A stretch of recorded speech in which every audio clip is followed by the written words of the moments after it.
हमारे सभी मित्रों को मेरा सादर नमस्कार। मित्रों, हमारा आज का वीडियो कक्षा 9 हिंदी के विद्यार्थियों के लिए है। आज के इस वीडियो में हम उत्तराखंड बोर्ड कक्षा 9 हिंदी की अनिवार्य संस्कृत की पुस्तक संस्कृत संबोधिनी से छठे पाठ न्यायप्रिय गवल्लदेव के अभ्यास प्रश्नोत्तरों का यहाँ पर अध्ययन करेंगे। पिछले वीडियो में हम पाठ का हिंदी अनुवाद जान चुके हैं। हिंदी अनुवाद के लिए मैं वीडियो का लिंक आपको यहाँ पर दे दूंगा, वहाँ से आप वीडियो देख पाएंगे। अभी हम अभ्यास प्रश्न देखने जा रहे हैं। चलते हैं अभ्यास प्रश्न पे। तो मित्रों, हम अपने पिछले वीडियो में ये जो छठा पाठ है न्यायप्रिय गवल्लदेव, जो गोलजू महाराज हैं, गोलू देवता हैं, उनके जन्म की लोक कथा के बारे में पढ़ चुके हैं। आइए अभ्यास प्रश्न उत्तर पर चलते हैं। तो हमारा जो पहला प्रश्न है एक पदेन उत्तरत, एक शब्द में उत्तर देना है। तो एक एक शब्द में उत्तर देखिए। पहला प्रश्न आता है क, पहले का क, कुरुमांचले का राजा आसित। कुरुमांचल में कौन सा राजा था? तो राजा का नाम था झलराई। तो ये नाम उसका लिख देना है, झलराई। तो ये एक शब्द का उत्तर हो जाएगा झलराई। ख है महाराजस्य कत्ती पत्नियां आसन। महाराजा की कितनी पत्नियां थी? तो महाराजा की 8 पत्नियां थी। तो उत्तर आप लिख देंगे अष्टपत्नयः, मतलब 8 पत्नियां। इसी में ग प्रश्न के चलते हैं। ग प्रश्न है बालकम मारितुम का प्रयत्नम कृतवत्ते। बालक को मारने के लिए किसने प्रयत्न किया? सौतेली माताओं ने किया था। तो उत्तर हो जाएगा विमात्रः। विमात्रः मतलब होता है सौतेली माताएं। अगला प्रश्न है गवलस्य कति विमात्रा आसन। गवल की कितनी विमाताएं थी, सौतेली माताएं कितनी थी? तो 7 थी। तो संस्कृत में लिख देंगे सप्त। सप्त मतलब 7। अगला प्रश्न आता है धीवरस्य नाम किम आसित। जिस मछुआरे ने गवलदेव बच्चे का जो पालन पोषण किया था, उस मछुआरे का नाम क्या था? उस मछुआरे का नाम था भाना। क्या नाम था? भाना। भाना उसका नाम था। तो ये इसका उत्तर हो जाएगा भाना। अगला प्रश्न हमारे सामने है गवल्लाय अश्वम का आनियति। गवल्ल देव के लिए अश्व जो लकड़ी का जो घोड़ा था वो कौन लेके आया था? तो उसका उत्तर भी हो जाएगा भाना। मछुआरा भाना लेकर आया था। तो इसका उत्तर हो जाएगा भाना। अगला प्रश्न है अश्वाकेन निर्मितः आसीत। घोड़ा किस चीज का बना हुआ था? काष्ठेन। काष्ठेन मतलब लकड़ी का बना हुआ था। अगला प्रश्न है गवल्ला कम जलम पाययति। मतलब गवल किसको जल पिलाना चाहता था? तो वो अश्वम, लकड़ी के घोड़े को अश्वम। अश्वम मतलब घोड़ा, घोड़े को जल पिलाना चाहता था। दूसरे प्रश्न पे चलते हैं। जो पहला प्रश्न था एक पदन में उत्तर था, एक एक शब्द में उत्तर देना था। लेकिन दूसरा जो प्रश्न है पूरे वाक्य में उत्तर देना है। पूरा वाक्य बनाकर उत्तर दीजिए। तो इसमें जो पहला प्रश्न है शिशो जन्म काले विमात्रा किम कृतवत्या। जब बच्चे का जन्म हुआ तो सौतेली माताओं ने क्या किया? तो सौतेली माताओं ने क्या किया? शीशो जन्म काले विमात्रा द्विषेण कालिकाया नेत्रयो पट्टिकाम बद्ध्वा। शिशु के जन्म के समय सौतेली माताओं ने ईर्ष्यावश जो छोटी रानी थी कालिका, कालिका की आंखों पर पट्टी बद्ध्वा बांध करके शिशु स्थाने, शिशु बच्चे के स्थान पर पाषाणम स्थापित वत्या पत्थर को रख दिया। शिशु चा और शिशु को गौशालायाम छिप्त्वा, गौशाला में रखकर कालिका पाषाण खंडम प्रसूतवती। कालिका ने पत्थर के टुकड़े को जन्म दिया। इति प्रचारम अकुर्वन्, यह प्रचार किया। इसमें ख प्रश्न है कासाम संतति ना आसीत। किसकी संतानें नहीं थी, औलाद नहीं थी? तो राज्ञा पत्नी ना संतति ना आसीत। राजा की पत्नियों की संतानें नहीं थी, उनकी कोई संतान नहीं थी। अगला ग प्रश्न है उत्तराखंड से कुरुमांचले किम नाम राजा आसीत। उत्तराखंड के कुरुमांचल में किस नाम का राजा था? तो झलराय नाम का राजा था। तो उत्तराखंड से कुरुमांचले झलराई नाम राजा आसीत। देखिए, अगर एक पदेन में उत्तर लिखना है, एक शब्द में लिखना है, तो केवल झलराई लिखना है। यदि पूरे वाक्य में उत्तर लिखना है तो इस प्रकार से पूरे वाक्य में उत्तर लिखना है, जैसा कि यहाँ पर दिया गया है। अगला प्रश्न है प्रजा किमर्थम दुखिता।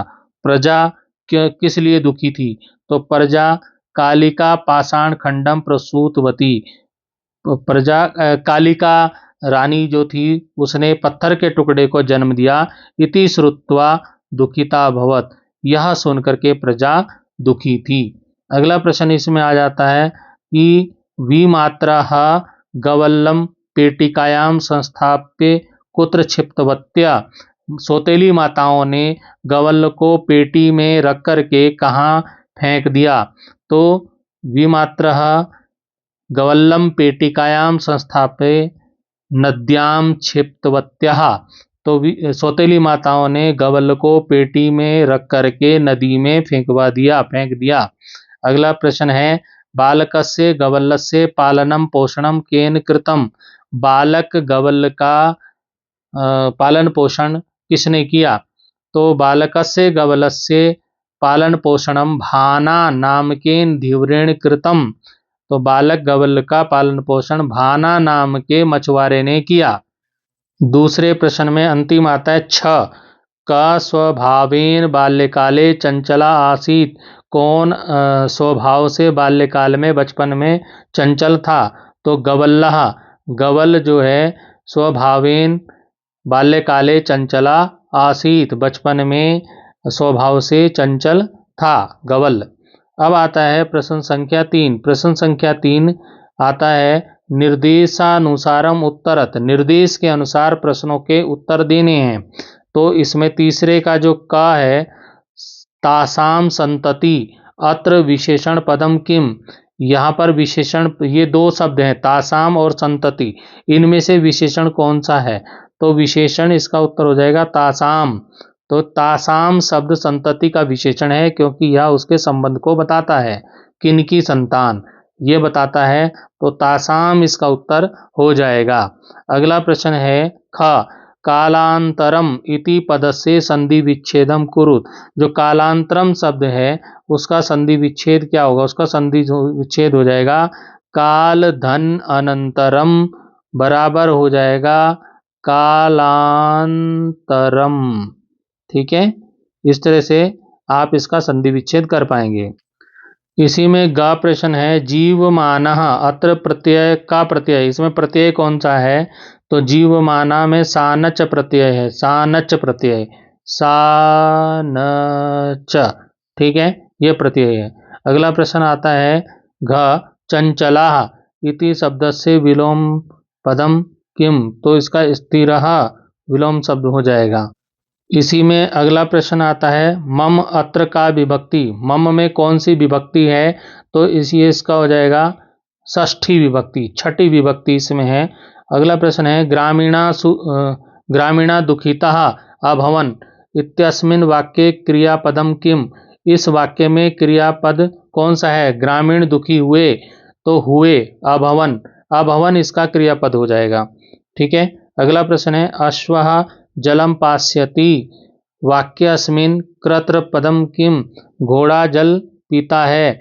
तो इसमें जो कर्तृपद कौन है, कर्ता कौन है, तो इसमें अश्व है, अश्व इसका उत्तर हो जाएगा। अब आता है ज, पयः अस्य पदस्य पर्याय शब्दा पाठे किम प्रयुक्तम, पय का जो शब्द का कौन सा अर्थ है यहाँ पे प्रयुक्त हुआ है, कौन सा शब्द है पर्यायवाची शब्द जो पाठ में आया है, तो हो जाएगा दुग्धम, दुग्धम आया है, पय का जो समानार्थी शब्द है पर्यायवाची शब्द है। अगला प्रश्न आता है सैम महान शिव भक्त आसीत, सैम जो है महान शिव भक्त था, बहुत बड़ा शिव भक्त था। वाक्य अस्मिन, इस वाक्य में शिव भक्त कस्य विशेषणम, शिव भक्त किसका विशेषण है, सैमस्य, सैम का विशेषण है। अगला प्रश्न आता है जनयितुम अत्र का प्रत्यय, जनयितुम में कौन सा प्रत्यय, जहां तुम आता है लास्ट में वहां तुमुन प्रत्यय होता है, तुम में तुमुन प्रत्यय, ये तुम जनयितुम है तो तुमुन प्रत्यय होगा। अब प्रश्न संख्या 4 आता है रिक्त स्थानानि पूर्यत, रिक्त स्थानों की पूर्ति करनी है। तो ये रिक्त स्थानों की पूर्ति करके मैंने यहाँ पर दे दिया है, उत्तर ये सामने है, दो दो शब्द हैं उनमें से भरना है। महाराज से अष्टपत्नियां आसन, अष्टपत्नियां थी, महाराज की 8 पत्नियां थी, तो इसमें से अष्ट इसका उत्तर हो जाएगा। फिर आता है गवल नामना प्रसिद्ध, गवल नाम का प्रसिद्ध बालक, ये बालक इसका उत्तर हो जाएगा, ये भर दिया मैंने यहाँ पर। गवल्लह आरूढ़, गवल आरूढ़ हो गया चढ़ करके, जलाशयम प्राप्त, जलाशय के पास गए। तो गवल किस किस पे बैठ के गए? काष्ठाश्वे, काष्ठाश्वे मतलब काष्ठ के लकड़ी के घोड़े पर चढ़ करके, ये इसका उत्तर हो जाएगा। अब आ जाता है गवल से व्यवहार परिवर्तनाए प्रजा निवेदियन, तो प्रजा यहाँ पे हो जाएगा, प्रजा यहाँ से ले लिया। फिर है भाना धीवरा, मछुआरा, धीवर, भाना धीवरा आसीत मतलब मछुआरा था। अब आता है सेम, गवल से मातुला आसीत, मातुला यहाँ से आ गया। तो ये शब्द जो मैंने यहाँ पर भर दिए हैं, ये शब्द भरे हुए हैं यहाँ पर, इनको इस प्रकार से आप भर सकते हैं। अब हमारे पास पांचवा प्रश्न है, उचित मेलनम कुरुत।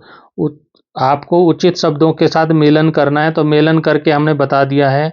बालका का हो जाएगा गवल्लह, मातुला का सेम। क्वेश्चन, जो प्रश्न है वो पुस्तक से देखिएगा, ये आंसर है, ये क्या है? आंसर है, उत्तर है, ठीक है, उत्तर उत्तर है ये। तो प्रश्न आप पुस्तक से देखिएगा। तो बालका गवल्ला मातुला सेमा भाना धीवरा उत्तराखंड राजा पत्न्य सप्तः और अश्वः काष्ठः। तो ये इसका उत्तर आप लिख लीजिएगा।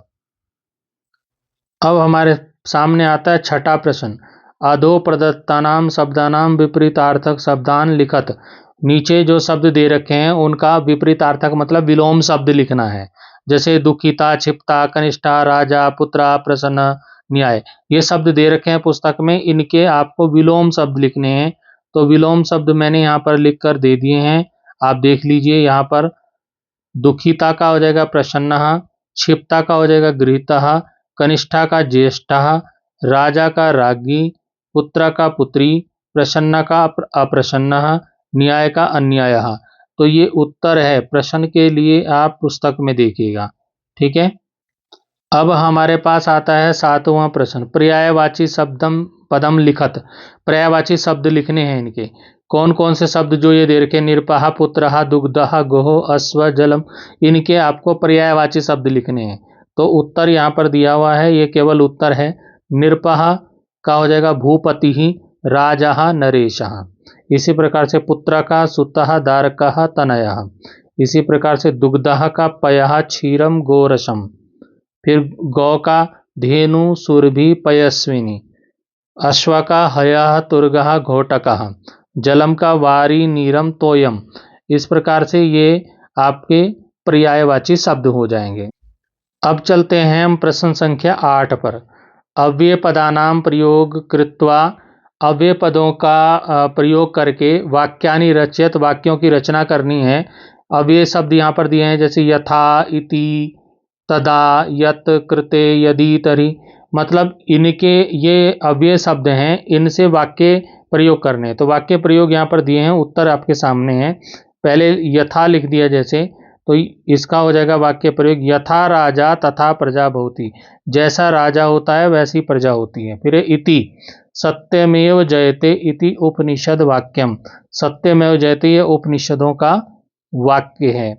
तदा, तदा का हो जाएगा यदा, यदा शिशु रोदति, जब शिशु रोता है, बच्चा रोता है, तदा माता दुग्धम पायति, तब माता उसे दूध प्राप्त कराती है। तो यत, यत का हो जाएगा यत अहम वदामि तत शृणु, जब मैं बोलूँगा तब तुम सुनो, ठीक है। अगला आता है कृते, जलम बालकस्य कृते अस्ति, जल मतलब पानी जो है बालक के लिए है। फिर आता है यदि, यदि वर्षा भविष्यति, यदि वर्षा होगी, तर्हि अन्न भविष्यति, तभी अन्न होगा।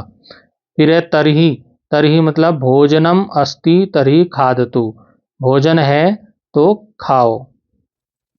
अब 9वां और अंतिम प्रश्न है इस पाठ का, संधि विच्छेद करो। संधि विच्छेद करना है, परीक्षा में पूछा जाता है। नय कान, तो नय और एकान से मिलके बना है, न धन एकान नय कान। ऐसे तथापि, तथा और अपि से मिलकर बना है, तथा धन अपि। इस प्रकार से संधि विच्छेद हो जाएगा। श्रुत्यनुसारम, श्रुति धन अनुसारम। इसी प्रकार से अगला शब्द हो जाएगा पोषणंच, पोषणम धन च। और अश्व अपि का हो जाएगा अश्वः धन अपि। इसी प्रकार अद्यापि का हो जाएगा अद्य धन अपि। इस प्रकार से ये संधि विच्छेद हो जाएंगे। इस प्रकार से आशा करता हूं कि ये प्रश्न उत्तर आपको अच्छी प्रकार से समझ में आए होंगे। तो आप इनको अच्छे से पढ़िए और सभी पाठों के जो इम्पोर्टेंट क्वेश्चन है उसके लिए भी मैंने वीडियो यूट्यूब पर डाला है, तो उसको भी आप अवश्य देखिए, जिससे कि परीक्षा की आप अच्छे से तैयारी कर पाएंगे। तो फिर मिलेंगे अगले वीडियो में। अभी के लिए धन्यवाद। Thank you.